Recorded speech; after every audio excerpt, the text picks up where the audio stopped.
আর কুকে সকলকে ওয়েলকাম। আজ আমি তৈরি করে দেখাবো কলাইয়ের ডাল। নিরামিষ দিনে আমরা বেশিরভাগ দিনই মুগ ডাল রান্না করে খাই, কিন্তু মাঝে মাঝে যদি আপনারা কলাইয়ের ডাল রান্না করে নেন তাহলে দেখবেন একটা অন্য স্বাদের লাগবে। তার সঙ্গে একটু আলু পোস্ত করে নেবেন। আমি কি করে সহজ পদ্ধতিতে কলাইয়ের ডাল তৈরি করি চলুন একবার দেখে নেবেন।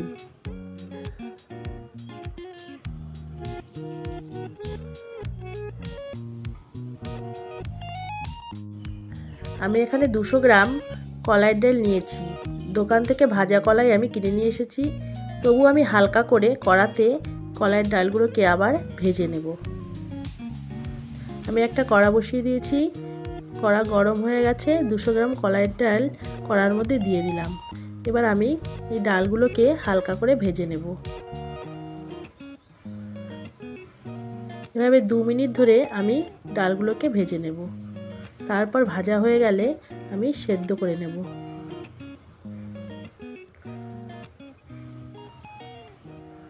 দেখুন ভাজা হয়ে গেছে, এগুলো ভাজা কলাই, তাই আমি হালকা করেই ভেজে নিলাম।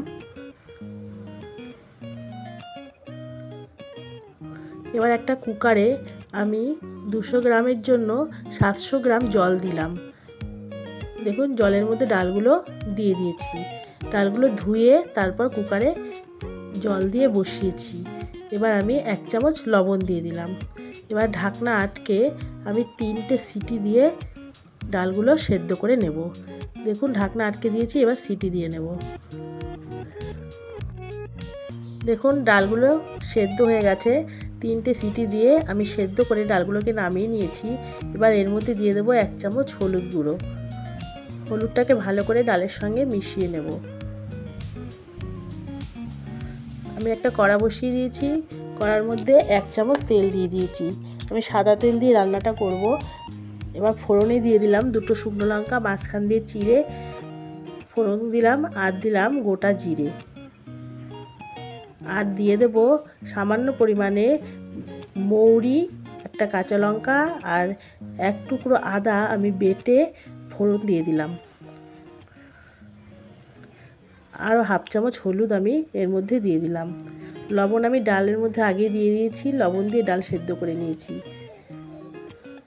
সমস্ত কিছু তেলের মধ্যে কষানো হয়ে গেল। এবার ডালটা দিয়ে দিলাম। ডালটাকে ভালো করে মশলার সঙ্গে মিশিয়ে নেব। মৌরি, আদা আর কাঁচা লঙ্কা এটাই আমি বাটা দিয়েছি। মৌরিটা কিন্তু কলাইয়ের ডালে দিতেই হবে, নাহলে ভালো হবে না। দেখুন ডালটা ফুটে গেছে। সামান্য পরিমাণে এবার চিনি দিয়ে দিলাম, ওই 1/2 চামচ চিনি দিয়ে দিলাম।